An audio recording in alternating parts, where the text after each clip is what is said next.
Todo casal quer mudar o seu cônjuge ou o relacionamento em si. Só que na maioria das vezes a gente adota uma estratégia errada, uma forma errada. Então eu quero dizer para você agora nesse vídeo, pare agora de querer mudar o seu cônjuge da forma errada e adote uma estratégia mais eficaz. Quer saber qual? Fica comigo, depois da vinheta eu volto.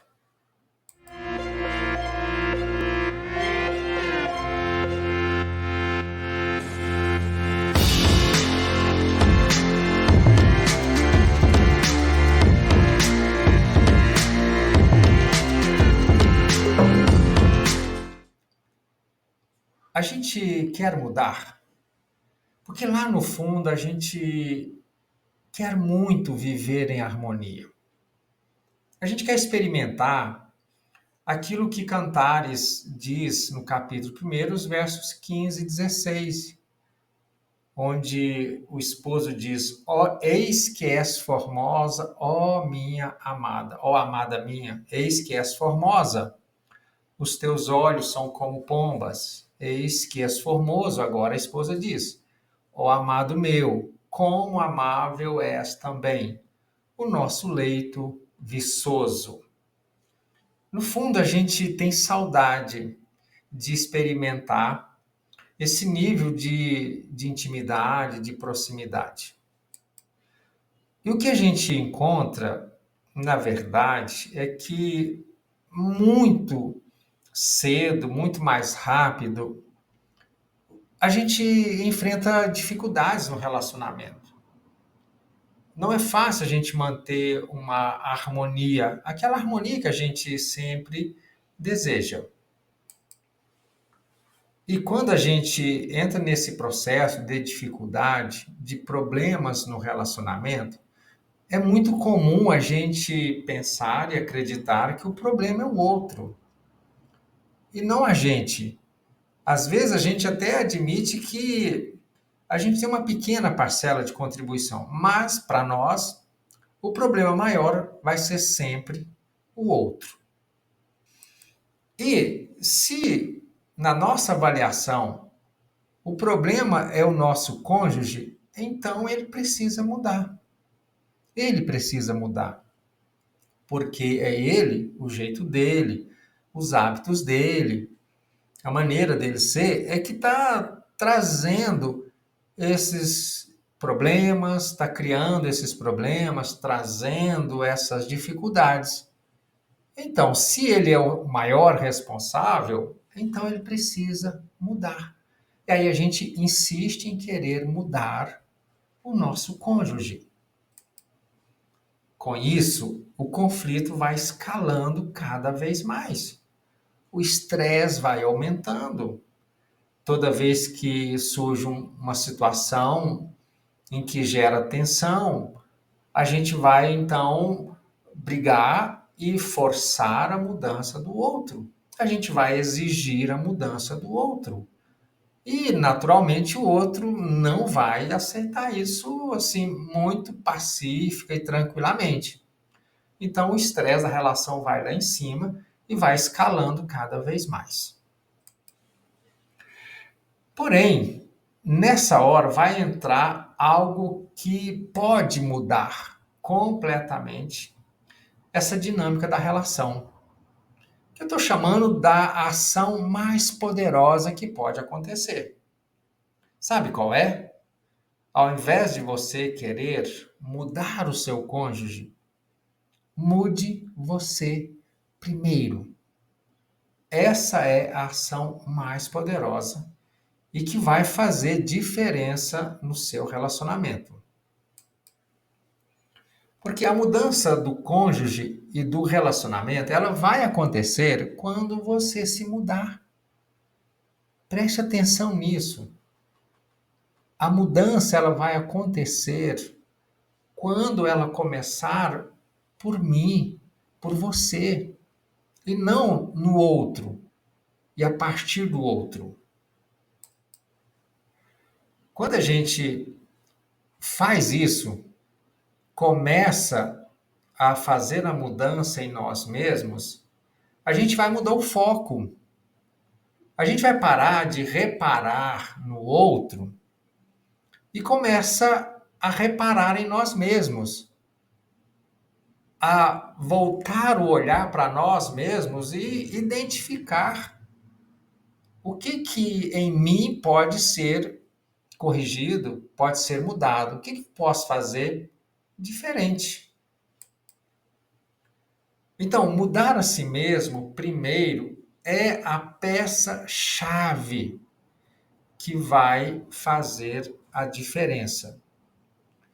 Mudar a si mesmo, primeiro, é a estratégia-chave para mudar o seu cônjuge e o seu relacionamento. E aí você se pergunta, mas como é que isso pode acontecer? Como é que eu posso fazer essa mudança? A gente está tão habituado, né, a funcionar da mesma maneira. Onde está a estratégia, o segredo para essa mudança? Eu quero dizer uma coisa para você. É preciso fazer tudo diferente. Porque, pensa comigo, a gente bate na mesma tecla, a gente age do mesmo jeito, a gente tem a mesma atitude todo dia e toda hora que o problema surge. E agora nós vamos fazer tudo diferente.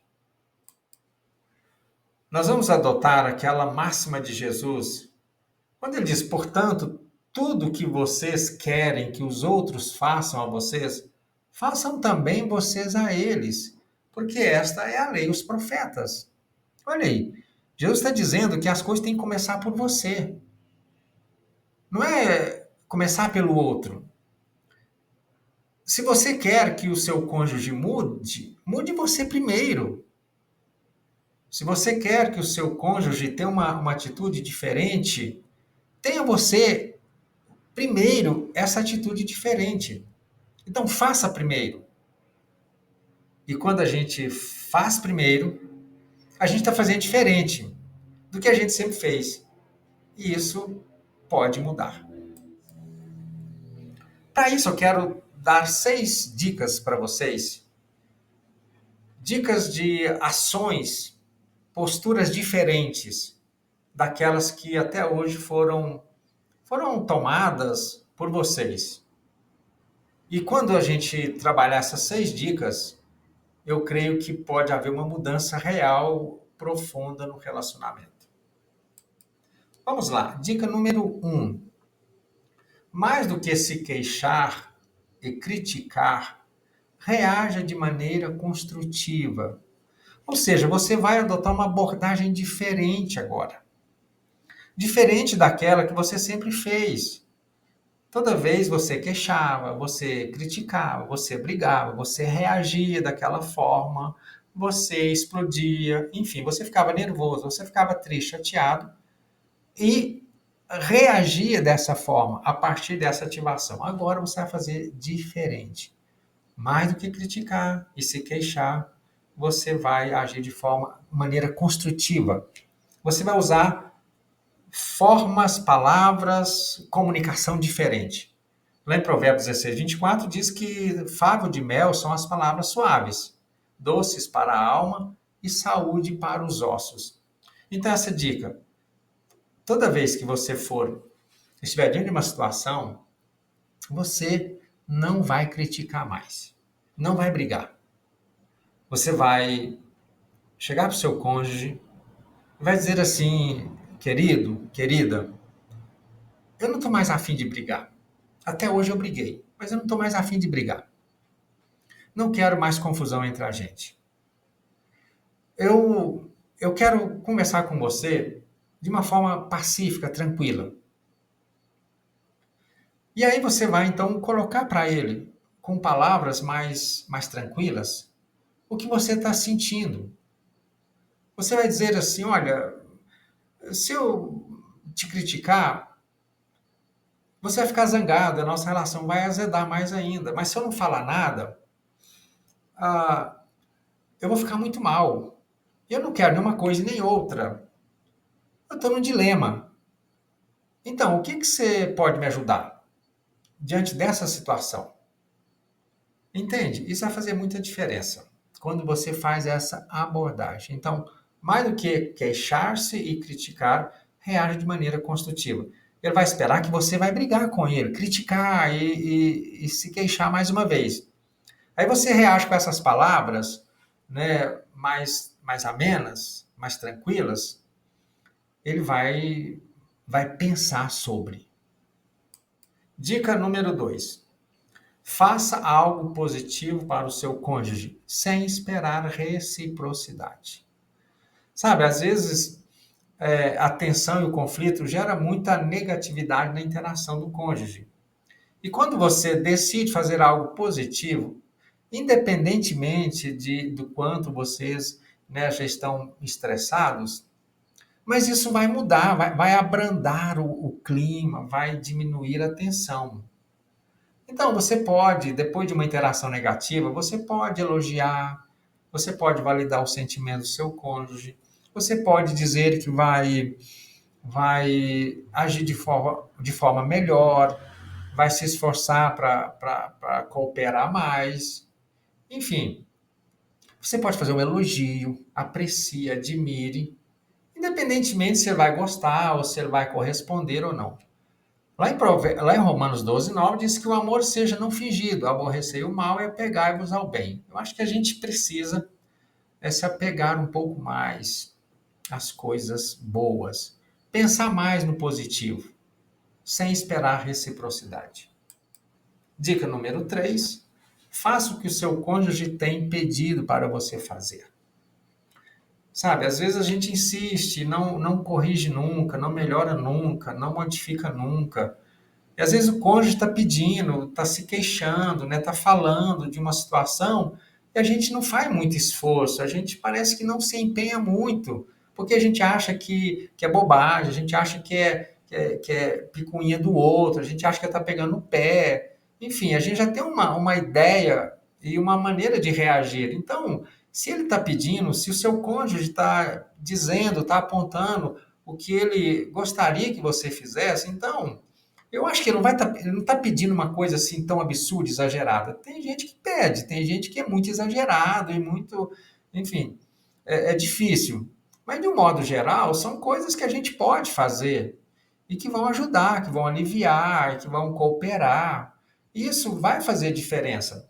Lá em Provérbios 3:27 diz: não deixe de fazer bem a quem o merece, estando em tuas mãos a capacidade de fazê-lo. Então, o seu cônjuge está pedindo para você mudar ou fazer alguma coisa, faça um esforço maior e faça aquilo.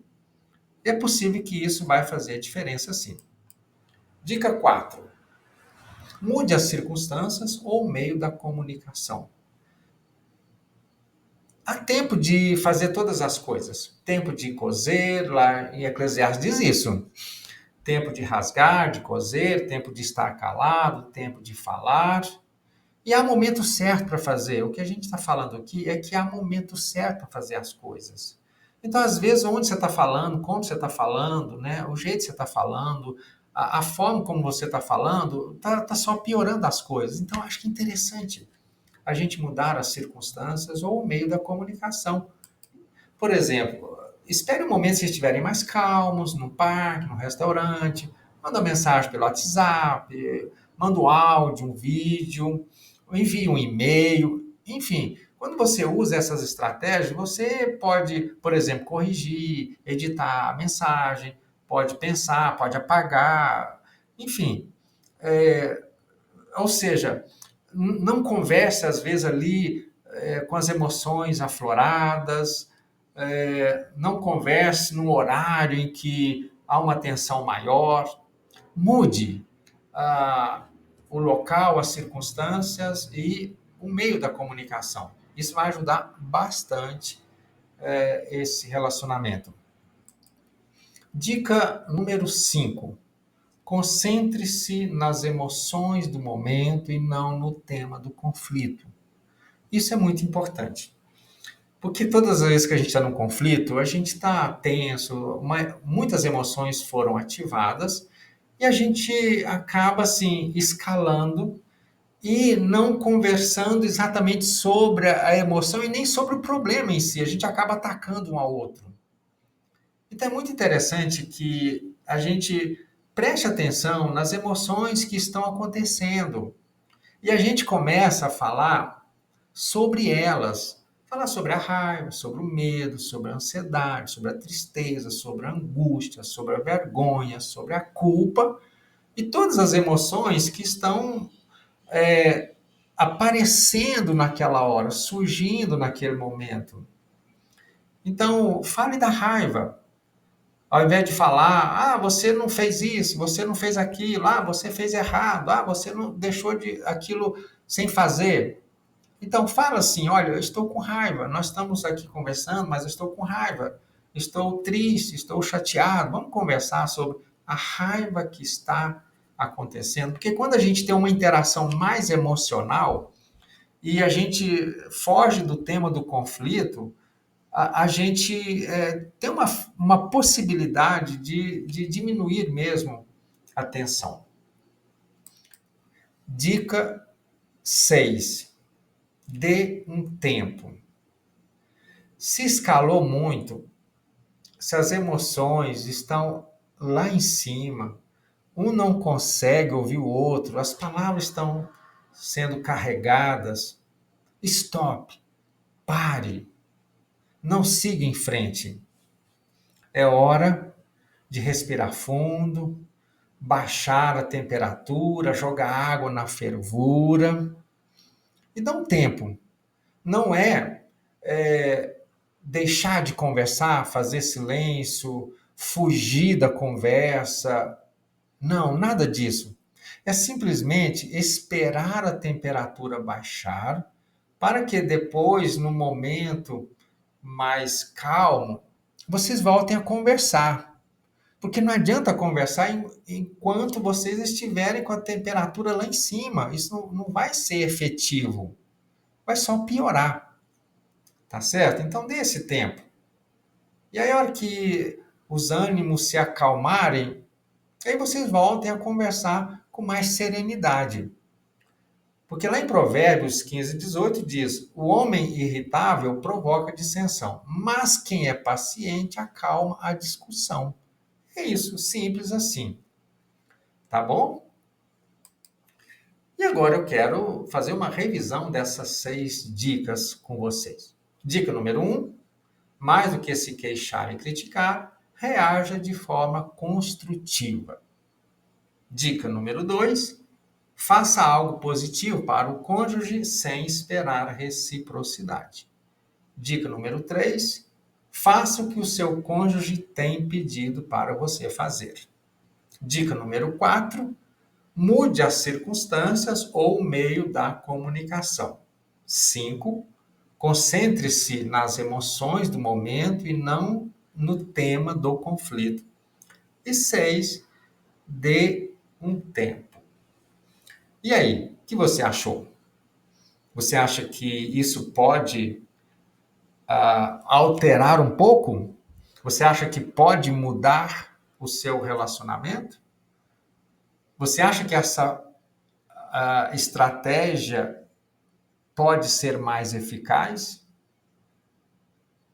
Você acha que dá para você parar de mudar ou querer mudar o seu cônjuge da forma errada e adotar essa estratégia mais eficaz, mudando a si mesmo?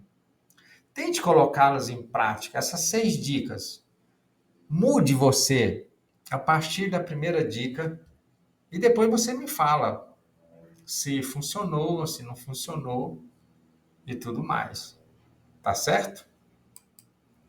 O nosso canal, ele tem como propósito ajudar pessoas, ajudar famílias, casais. A gente quer trazer uma conversa, uma discussão aqui equilibrada, sempre à luz da Bíblia. E a gente quer ajudar as pessoas. Se você gostou, se você acha interessante esses temas, então se inscreva.